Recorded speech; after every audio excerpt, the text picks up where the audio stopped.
IFM Foreign News.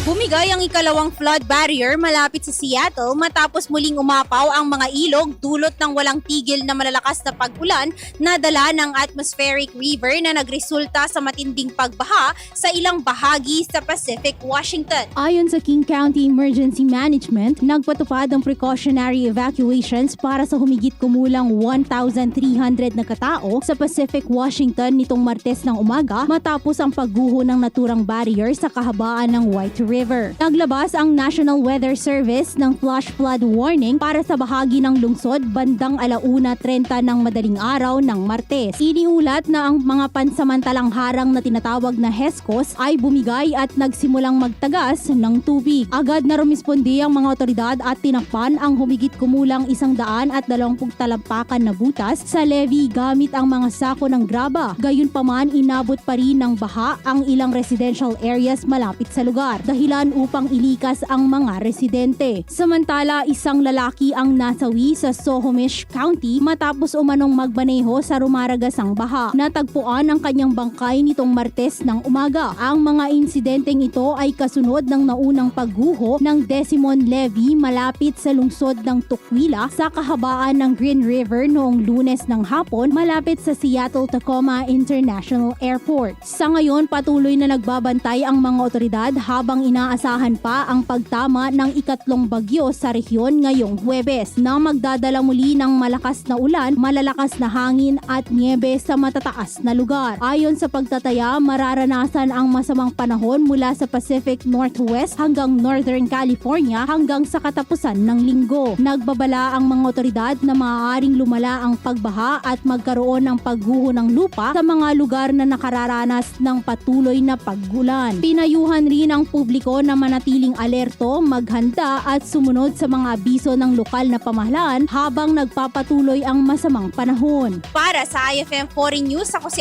Idol Zarina Franco, Idol! IFM News.